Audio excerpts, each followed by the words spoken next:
সেটা মানে যে ফেরত পায় সেই অ্যাকচুয়ালি বেস্ট বলতে পারবে। তো সেই একটা, কিন্তু পরমব্রতর সঙ্গে কাজ অনেকগুলো করেছি। স্পেশাল একটা দিন, কারণ অনেকদিন ধরেই আমি যেটা আমি এক্ষুনি বললো, আমি ওয়েট করছিলাম কবে ছবিটা রিলিজ করবে, এবং ফাইনালি 30শে মে ছবিটা রিলিজ করছে। আশা করছি সবাইকে ভালো লাগবে।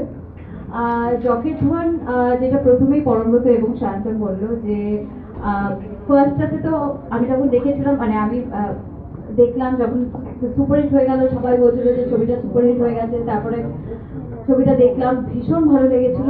তখনও ভাবতে পারিনি যে সেকেন্ড জকের ধরনের একটা পার্ট হতে পারবো বলে। অবশ্যই নিচ্ছি, ভীষণ দুঃখিত, আমার একটা বাড়িতে প্রবলেম হয়েছিল, সেই জন্য দেরি হয়ে গেল।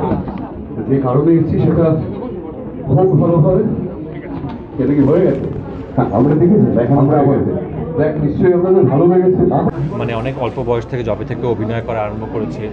অবভিয়াসলি প্রভাত প্রতিমা একজন অভিনেতার কন্যাও, এবং তারপর এত সুন্দর সুন্দর ছবিতে অভিনয় করেছে। ভীষণ ভালো একটা মানে অভিনেত্রী, সুন্দর একটা ভীষণ প্রপার প্রপার একটা ইমেজ আছে।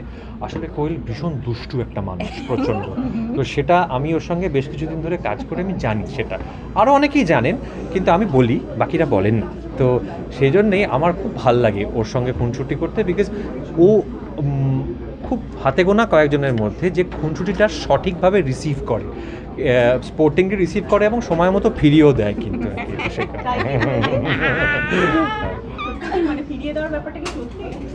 সেটা মানে যে ফেরত পায় সেই অ্যাকচুয়ালি বেস্ট বলতে পারবে। তো সেই একটা, কিন্তু পরমব্রতর সঙ্গে কাজ অনেকগুলো করেছি, এটা আমাদের 5th ফিল্ম। খুব ভালো লেগেছে কাজ করতে, এবং ওর সঙ্গে যেটা প্রথম থেকে আমি অনেকবারই বলেছি যে কাজ করার একটা মজা আছে, যে অনেক রকমের ডিসকাশন হয় সেটের মধ্যে। যখন শুটিং চলে, শুটিংয়ের মাঝখানে অনেকটা সময় আমরা পাই। তো ওই সময়টা যেহেতু আমরা রাজস্থানে এবারে অনেক দিন অ্যাওয়ে ফ্রম হোম ছিলাম, তো তাই জন্য ওইখানে হই হই করে অনেক রকমের গল্প, সেটা সিনেমা হোক, থিয়েটার হোক, বই হোক, অনেক অনেক রকমের গল্প। তো সেটা ডেফিনেটলি খুবই এনজয় করি। ট্রেলার লঞ্চের জন্য যদি কিছু ট্রেলার লঞ্চ মানে আমাদের 30 তারিখে ছবি রিলিজ। আমার জায়গা থেকে দাঁড়িয়ে সোনারকেল্লা জকের ধন একটা অসাধারণ এক্সপিরিয়েন্স, তার সাথে কঠিন এক্সপিরিয়েন্স। তার কারণ হচ্ছে এই সোনারকেল্লা জকের ধন মানে সত্যজিৎ বাবুর সোনারকেল্লার কথা আমাদের মনে পড়ে, এবং ওই সাউন্ডস্কেপ প্রত্যেক বাঙালির মাথায় বসে আছে।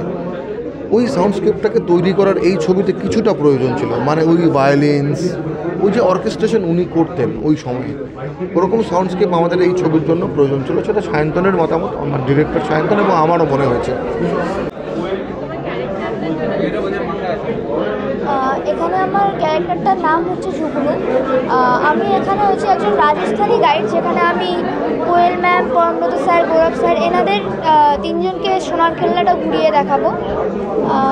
এই ক্যারেক্টারটা আমার জন্য খুবই একটা নতুন ক্যারেক্টার। এর আগে আমি আরও বিভিন্ন অন্যান্য ক্যারেক্টার প্লে করেছি, কিন্তু এই ক্যারেক্টারটা হিন্দি বাংলা দুটো ডায়লগ মিশিয়ে আমার প্র্যাকটিস করতে হচ্ছে, যেহেতু দুটো ভাষা মিশিয়ে ডায়লগগুলো আছে। তো আমি প্র্যাকটিস করেছি এবং আমি আমার বেস্ট দিয়েছি ক্যারেক্টারটা ফুটিয়ে তোলার জন্য। ট্রেলার লঞ্চ ফাইনালি হলো, কারণ এই ছবিটা লাস্ট ইয়ার শ্যুট করা। তো ছবিটা শ্যুট করতে করতে যে এক্সাইটমেন্টে ক্রিয়েট হয়েছিল বা যে ভালো লাগাটা তৈরি হয়েছিল, ভাবছিলাম যে কবে দেখতে পাবো। টিজারটা দেখার পরে তাও কোথাও কিছুটা ঠিক আছে, বাট ট্রেলার তো ট্রেলারই হয় না। পুরোনো বল আমার আওয়াজ পাবি তো? সোনারকেল্লা, মুকুল, প্রচুর নস্টালজিয়া বোধ এই ছবিটা নিয়ে, একটু যদি বলো সেটাই। নস্টালজিয়া তো আছেই, কারণ সোনারকেল্লা মানেই হচ্ছে মানিক দাদু, সত্যজিৎ রায়, এবং এটা অন্য লেগেসি, এটা অন্য কাল্ট। হ্যাঁ, এবং সেইটাকে মানে আমি বলবো না সেটাকে মানে আমরা একদম মানে এটা তো কোনো একদম কোনো কপি নয়। হ্যাঁ, মানে ওটা থেকে ইনফ্লুয়েন্সড আর কি, ঠিক আছে। এবং একটা রিক্রিয়েশন করা, একটা নতুনভাবে ক্রিয়েট করা, একটা ফিকশনালাইজ গল্প। কিন্তু যেহেতু সোনারকেল্লা, যেহেতু জয়সলমীর, যেহেতু ওই বিষয়টা আমাদের মাথার মধ্যে সবসময় ঘুরেছে, তো ভেতরে একটা সবসময় একটা উত্তেজনা কাজ করেছে আমাদের।